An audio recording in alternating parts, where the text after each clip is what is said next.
അപ്പോൾ നമ്മൾ last area of പാരലോഗ്രാമിൻ്റെ കുറച്ച് കോൺസെപ്റ്റുകളൊക്കെ പഠിച്ച് ട്രയാങ്കിളിൻ്റെയൊക്കെ പറഞ്ഞു. പാരലോഗ്രാം എന്താണെന്നൊക്കെ പറഞ്ഞു. എന്തായിരുന്നു parallelogram? Opposite sides R parallel and opposite angles are equal.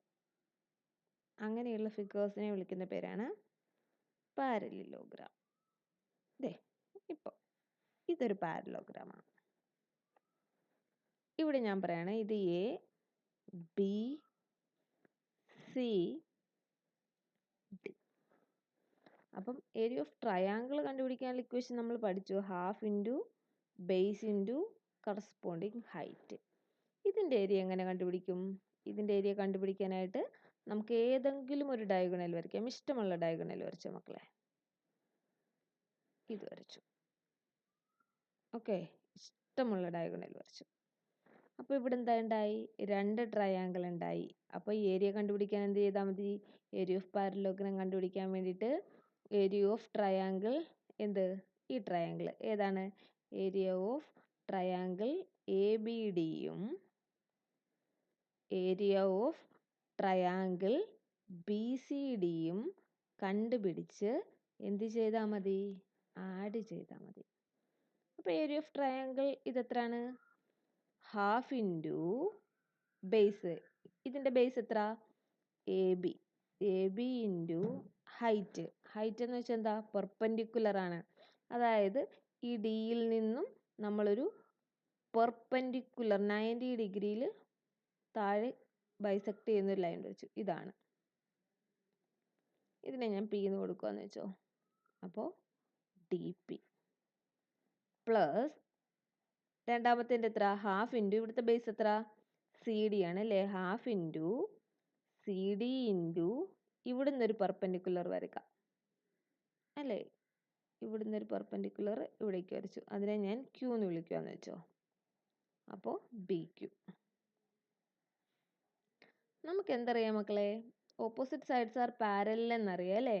Opposite sides are equal എന്നും അറിയാം. അപ്പോൾ എനിക്ക് ഇങ്ങനെ പറഞ്ഞൂടെ? A B C equal to C D ആണെന്ന് പറയാം. 2 ലൈനുകൾ പാരലൽ ആണെങ്കിൽ എന്താണ് പ്രത്യേകത?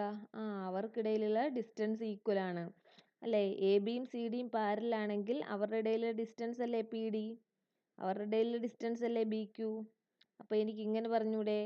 P D is equal to B Q. ആദ്യത്തെ റീസൺ എന്താ? ഓപ്പോസിറ്റ് സൈഡ്സ് ആർ ഈക്വൽ എന്ന് നമുക്കറിയാം. അതുകൊണ്ട് രണ്ടാമത്തെ റീസൺ എന്താണ്? Distance between 2 parallel lines are equal.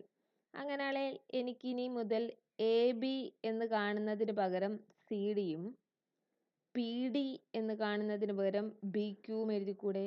എഴുതാം. അപ്പം ഞാനിവിടെ ഇക്വേഷനിൽ ഇങ്ങനെ എഴുതുക. ഹാഫ് ഇൻറ്റു എ ബിക്ക് പകരം എനിക്ക് എന്താ എഴുതാം? സി ഡി ഇൻറ്റു ഡി പിക്ക് പകരം ഡി പി എന്ന് വെച്ചാലും പി ഡി എന്ന് വെച്ചാലും സെയിമാ. ഡി പിക്ക് പകരം ബി ക്യൂ പ്ലസ് ഇവിടെ എന്തുണ്ട്? Half into C D into B Q. ഇവിടെ ഒരു half C D B Q ഉണ്ട്, ഇവിടെ ഒരു half C D B Q ഉണ്ട്. രണ്ടും കൂടി ചെയ്യുമ്പോൾ ഹാഫും കൂടെ 1 ആയി. C D into B Q. അതായത് ഏരിയ ഓഫ് പാരലോഗ്രാമിൻ്റെ equation generally base into height എന്നായി അല്ലേ? 2 ഹാഫ് ബി എച്ചുകൾ ചേർന്നു അല്ലേ? 2 ഹാഫ് ബി എച്ചുകൾ ചേർന്നു. Half B H A plus half B H. 2 triangle ചേർന്നു. ബേസുകളും സെയിം ആണ്, ഹൈറ്റുകളും സെയിം ആണ്. അതുകൊണ്ട് എനിക്കിതിനെ തമ്മിൽ ആഡ് ചെയ്യായിരുന്നു. ഹാഫ് ബി എച്ചും കൂടെ 1 ബി എച്ച്. അപ്പോൾ പാരലോഗ്രാമിൻ്റെ ഏരിയ കണ്ടുപിടിക്കാനുള്ള ഇക്വേഷൻ എന്താണ്? B into H. അപ്പോൾ പറഞ്ഞ കാര്യം എന്തൊക്കെയാണ്? Opposite sides are equal, opposite sides R parallel, distance between 2 parallel lines are equal.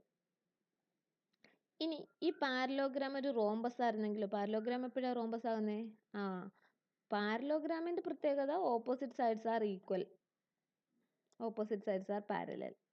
Rhombus ആകുമ്പോൾ എന്ത് പറ്റും?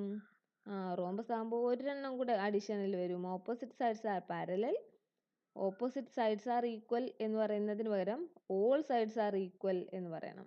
അപ്പോൾ ഇതിൻ്റെ എല്ലാ സൈഡുകളും ഈക്വൽ ആണ്. അപ്പോൾ നമ്മൾ എന്ത് ചെയ്യണം?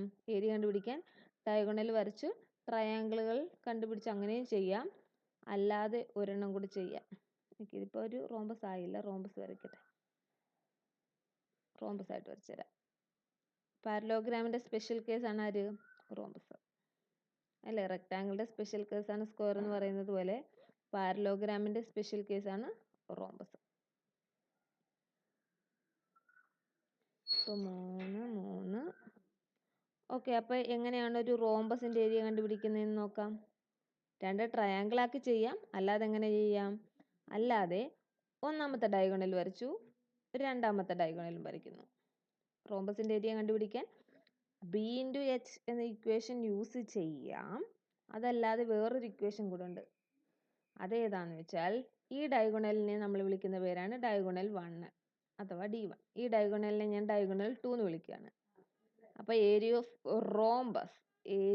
ഓഫ് റോംബസ് കണ്ടുപിടിക്കുന്നത് എങ്ങനെയാണെന്ന് ചോദിച്ചാൽ ഒന്നുകിൽ ബി ഇൻറ്റു എച്ച് ചെയ്യുക, അല്ലെന്നുണ്ടെങ്കിൽ എന്ത് ചെയ്യുക? അല്ലെന്നുണ്ടെങ്കിൽ ഡയഗണലുകൾ തമ്മിൽ മൾട്ടിപ്ലൈ ചെയ്താലും ഏരിയ കിട്ടും. ഡയഗണൽ 1 ഇൻറ്റു ഡയഗണൽ 2 ഇത് ചെയ്താലും റോംബസിൻ്റെ ഏരിയ കിട്ടും. ഓക്കെ ആണല്ലോ മക്കളെ. അപ്പോൾ റോംബസിൻ്റെ കാര്യമൊക്കെ പറഞ്ഞു, പാരലോഗ്രാമിൻ്റെ കാര്യം പറഞ്ഞു, ഏരിയ കണ്ടുപിടിക്കുന്ന കാര്യവും പറഞ്ഞു. ഇനി ഞാൻ ഒരു കാര്യം ചോദിക്കുക. എൻ്റെ ഈ 2 ട്രയാങ്കിൾസ് ഉണ്ടെന്ന് വെച്ചോ. ഇതാണ് ഒന്നാമത്തെ ട്രയാങ്കിൾ, ഇതാണ് രണ്ടാമത്തെ ട്രയാങ്കിൾ. അപ്പം ഞാൻ പറയാണ് ഒന്നാമത്തെ ട്രയാങ്കിളിൻ്റെ ഏരിയ 12 സെൻറ്റിമീറ്റർ സ്ക്വയർ ആണ്, രണ്ടാമത്തതിൻ്റെയും 12 സെൻറ്റിമീറ്റർ സ്ക്വയർ ആണ്. ഒന്നാമത്തതിൻ്റെ ബേസ് 3 സെൻറ്റിമീറ്റർ ആണ്, രണ്ടാമത്തേൻ്റെയും ബേസ് 3 സെൻറ്റിമീറ്റർ ആണ്. ഇതിൽ നിന്ന് എനിക്ക് എത്താവുന്ന കൺക്ലൂഷൻ എന്താ? നോക്ക്, ഇതിൻ്റെ ഏരിയയുടെ ഇക്വേഷൻ ഏതാ? നമുക്ക് ഹാഫ് ഇൻറ്റു ഒന്നാമത്തെ ആണ്ട് ഞാൻ B1 H1 എന്ന് എഴുതുവാണേ ഇസ് ഈക്വൽ ടു ഏരിയ 1.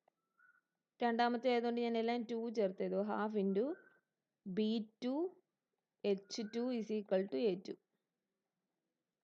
അറിയാവുന്ന വാല്യൂസ് ഒക്കെ ഒന്ന് ഇട്ട് നോക്കാം. ഹാഫ് ഇൻറ്റു ബേസ് എത്ര? 3 തന്നിട്ടുണ്ട് അല്ലേ. 3 into H1 is equal to area എത്ര? 12. ഈ ബൈ 2 ഇപ്പുറം പോകുമ്പോൾ എന്താവും? ഇൻറ്റു 2 ആകും. അപ്പോൾ 3 into H1 is equal to 12 into 2 എത്ര? 24. H1 ഇസ് ഈക്വൽ ടു എന്തെന്ന് കിട്ടും? 24/3 എത്ര കിട്ടും? 8. ഇവിടെ ഒന്ന് ചെയ്ത് നോക്കാം. ഹാഫ് ഇൻറ്റു ബേസ് എത്ര? 3 ഇൻറ്റു ഹൈറ്റ് എത്ര? H2 is equal to 12 by 2 ഇപ്പുറം പോയി ഇൻറ്റു 2 ആകും. അപ്പോൾ 24 ആയി. H2 is equal two into 3 ഇപ്പുറം വന്ന് ബൈ 3 ആകും. 24/3 എത്ര? 8 സെൻറ്റിമീറ്റർ. സെയിം വാല്യൂ കിട്ടിയില്ലേ? അതായത് ഒരു ട്രയാങ്കിളിൻ്റെ ഏരിയയും ബേസും സെയിം ആണെങ്കിൽ ഹൈറ്റ് ഓട്ടോമാറ്റിക്കലി സെയിം ആകും. ഓക്കെ, ഇനി ഒരു കുഞ്ഞു സാധനം കൂടെ പറഞ്ഞങ്ങ് നിർത്താം.